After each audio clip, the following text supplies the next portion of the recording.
By the mid-1940s, Westerns ruled American escapism. Cowboys sang on the radio, thundered across movie screens, and entered living rooms through early television.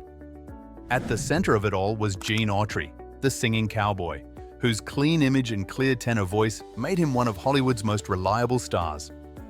Yet Autry wanted more than another painted backlot. He imagined a real Western town, one that could function as a community while doubling as a ready-made film set. In 1946, Autry, alongside fellow Western icons Roy Rogers and Russell Hayden, plus several investors, began building that vision in the high desert near Yucca Valley, California. They named it Pioneertown. From the sand rose roughly 18 to 20 main structures forming a classic main street. Every building served two lives. A saloon poured real drinks for locals. A bank featured working doors for film crews.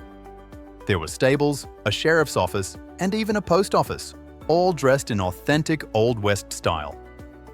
Soon, Pioneertown became an active filming location for dozens of westerns and television shows, including The Cisco Kid and The Gene Autry Show. In its prime, cameras rolled almost daily. Horses echoed along dusty streets, and Autry's voice carried across the desert. Actors rode in for scenes and slept in the same buildings they filmed in. But by the late 1950s, westerns began to fade. Audiences turned toward modern stories, and the town slowly fell quiet. Most crews departed, but Pioneertown never vanished. A handful of residents remained, protecting the wooden facades from wind and time. Autry once said, "I never wanted to just play a cowboy. I wanted to live like one." Here, he briefly did. Today, Pioneertown still stands, worn but alive, its music echoing as the spirit lingers on. Tatooine in the sand, Tunisia's Star Wars legacy. When George Lucas began filming Star Wars Episode IV, A New Hope in 1976, he wanted a desert world that felt worn, real, and sun-bleached. Rather than rely on studio sets, Lucas searched for natural landscapes and found his distant planet in the deserts of Tunisia. Filming spread across locations including Chotel Jerid, Matmata, Tozeur, and nearby settlements, where Berber architecture and endless salt flats supplied the textures he imagined. Underground homes in Matmata, including the Hotel City Driss, became the Lars homestead, while added domes and facades were built to blend seamlessly with local forms. The shoot was punishing. Extreme heat, remote logistics, and sudden sandstorms tested the crew daily, yet those hardships shaped the authenticity of the film's world. Tunisia later hosted productions such as Life of Brian and The English Patient, but Star Wars arrived first, turning the landscape into something mythic. Mark Hamill later recalled the experience as filming on another planet, with wind, heat, and horizons that never seemed to end. That struggle with nature helped make Tatooine believable. When the film premiered in 1977, images of twin suns and windswept courtyards became part of global imagination. Decades on, fans still travel to these sites. Some structures have been restored for visitors, while others slowly vanish beneath drifting sand. Standing there reveals how even the most futuristic fantasies are anchored in ancient, patient deserts there. Before the next set, hit like and subscribe for more movie worlds lost to sand. The Lost City of Cecil B. DeMille and the Ten Commandments, 1923. In the early 1920s, Hollywood's silent era was at its height. Filmmakers competed to outdo one another with scale, spectacle, and ambition. Few were as driven as director Cecil B. DeMille, famous for merging biblical grandeur with cinematic innovation. For his 1923 silent epic, The Ten Commandments, DeMille set out to create something unseen, a full-scale vision of ancient Egypt rising from the sands of California. He selected a remote location near the Guadalupe-Nipomo Dunes along California's central coast, a stretch of golden sand echoing the ancient Nile. There, DeMille ordered the construction of a colossal city for Pharaoh Ramses. The undertaking was immense. more than 1,500 workers and 2,500 animals labored beneath the sun, hauling materials across dunes to erect 10-story gates, massive sphinxes, and towering statues shaped from wood and plaster. The finished set stretched nearly 800 feet and cost what would equal several $1 million today. When filming ended, DeMille faced an impossible choice. The structures could not be moved, and he feared rival filmmakers might reuse the set, diminishing its impact. His solution was radical. He ordered the entire city buried beneath desert sand. With that command, a cinematic wonder vanished. For decades, the lost city became a whispered legend, a Hollywood Atlantis hidden beneath the dunes. In the 1980s, archaeologists uncovered fragments, shattered sphinxes, painted hieroglyphs, and glimmering shards of costume jewelry preserved by sand. DeMille once joked that future archaeologists might believe Egypt reached California. The joke, remarkably, became reality. Today, the buried remains rest within the Guadalupe-Nipomo Dunes National Wildlife Refuge. After each shifting storm, new traces appear. It stands as one of Hollywood's most haunting relics, proof that even when time moves on, the desert remembers, its secrets still sleeping. Babylon in Ruins. D.W. Griffith's Impossible City. Long before Hollywood meant spectacle, one filmmaker imagined cinema on an impossible scale. That filmmaker was D.W. Griffith, a pioneer whose ambition reshaped early film. In 1916, after fierce controversy over an earlier work, Griffith conceived Intolerance, a vast silent epic that demanded the creation of entire civilizations. For its Babylon sequence, he erected a towering city along Sunset Boulevard near Hollywood Boulevard, briefly transforming Los Angeles into ancient Mesopotamia. On a massive lot at the intersection of Sunset and Hollywood, crews raised plaster walls, colossal elephant statues, and stairways wide enough to carry hundreds of extras at once. The Babylon set was staggering. Some walls reportedly climbed close to 300 feet. Vast arenas and temple facades, built from timber, steel, and plaster, stretched across the site.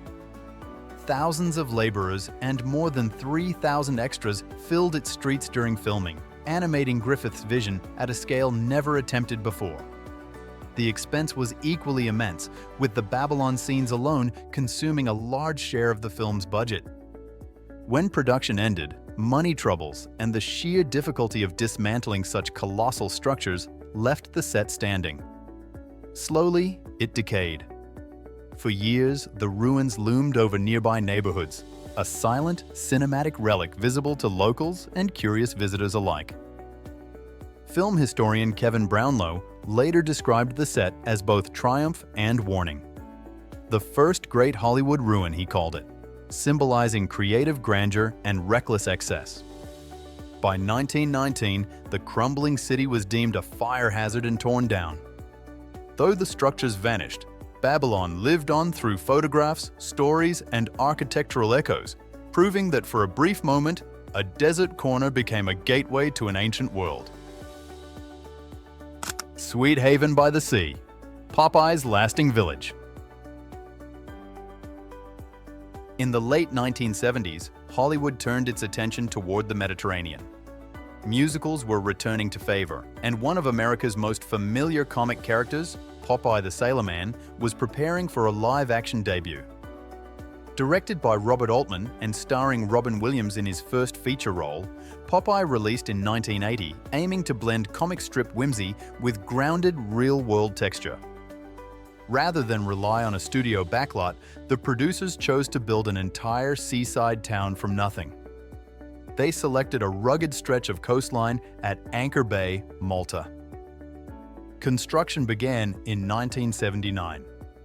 More than 150 carpenters and builders labored for 7 months, raising 19 wooden buildings along the rocky shore.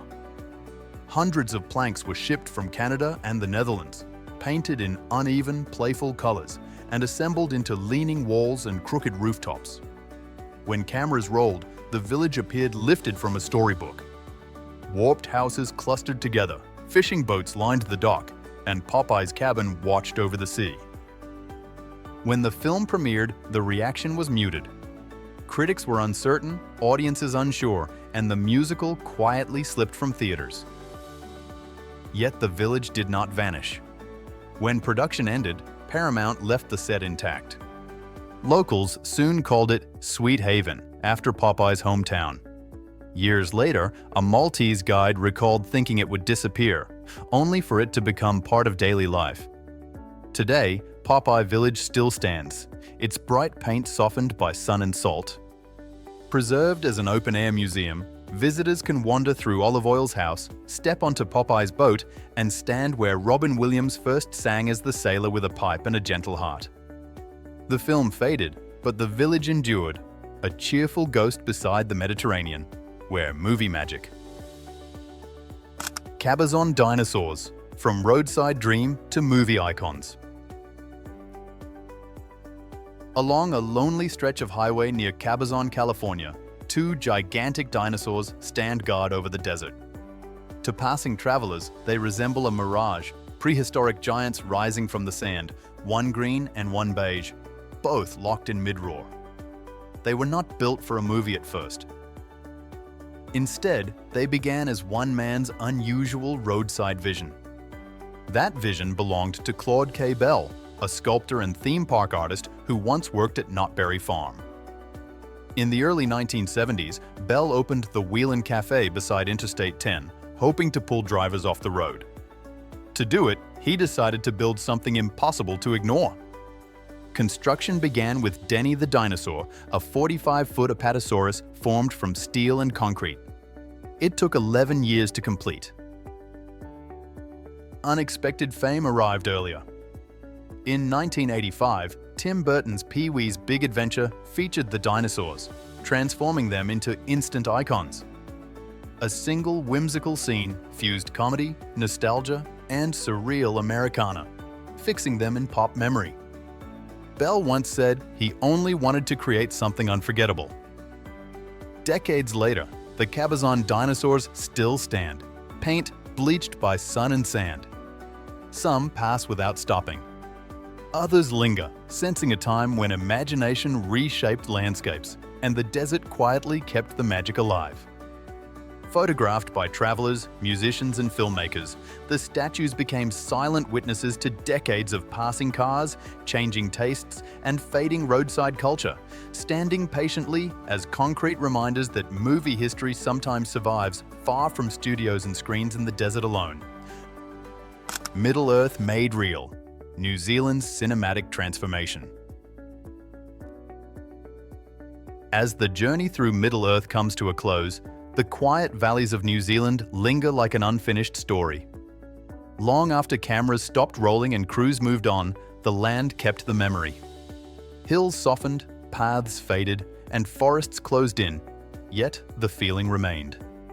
These were not just locations dressed for film. They were places briefly asked to become another world, and they answered without resistance. What makes these sets unforgettable is not their scale, but their impermanence. Some were carefully preserved, others surrendered to wind, rain, and grass. Together, they remind us that cinema is a moment in time, powerful but fleeting. A world can feel eternal on screen, yet vanish gently once the story is told. They reshaped how audiences saw New Zealand and how filmmaking could live in harmony with nature. Middle-earth was never meant to conquer the landscape. It blended into it, then quietly stepped aside. And that is why these places still matter. They exist at the edge of reality and imagination, where myth borrows real soil and leaves it richer behind. If you enjoyed walking through these forgotten film worlds, don't let the story end here. Subscribe for more abandoned sets, hidden locations, and cinematic history still standing where fiction once lived. Each episode uncovers how landscapes remember stories long after applause fades and credits roll forever in silence.